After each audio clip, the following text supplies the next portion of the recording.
What would a Knicks trade package for Zach LaVine look like? Ahead of the New York Knicks win over the Hawks on Wednesday, ESPN's Adrian Wojnarowski said that the team will be watching the Bulls to see if they'll make Zach LaVine available. Chicago is off to a 10-14 start and sits below New York at number 12 in the East. After not trading for Donovan Mitchell over the summer, the Knicks are still waiting to bring a star to New York. LaVine signed a 5-year, $215 million max contract over the offseason, so if he does become available after January 15th, a trade for the two-time All-Star won't come easy. Bill Simmons created a LaVine trade idea with the Knicks that would surprisingly benefit New York, but isn't a deal that Chicago would ever do. Any star that does become available is going to be linked to the Knicks because they have what it would take to get a deal done. If the Bulls do decide to explore trade options for LaVine, New York's front office will have to decide if he's worth going all in for. Trading for LaVine would be a risky move for the Knicks, but regardless, if the front office decides to do just that, let's explore what a trade package would look like. What would it take for Knicks to trade for Bulls All-Star Zach LaVine? If Chicago did decide to trade Zach LaVine, it'd mean that the Bulls would be entering a rebuilding phase. Similar to New York's discussions with Utah, Chicago likely wouldn't be satisfied with only receiving veterans back in a trade, which is why sending Julius Randle to the Bulls wouldn't be probable.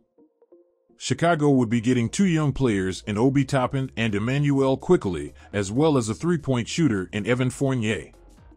But of course, the story of this trade would be Derrick Rose returning to the Bulls to possibly finish his career.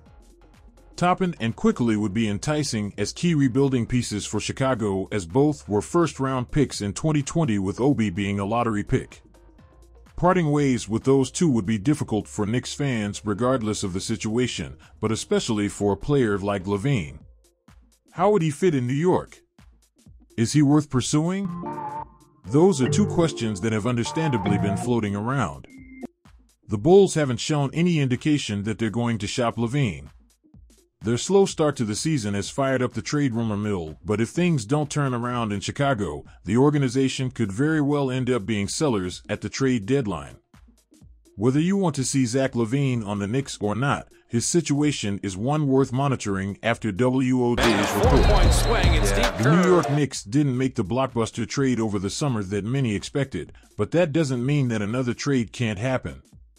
Most Knicks fans will tell you that they're ready to see Evan Fournier on a new team, although with Quentin Grimes dealing with a lingering sore left foot, that's likely a move that the front office doesn't want to make yet.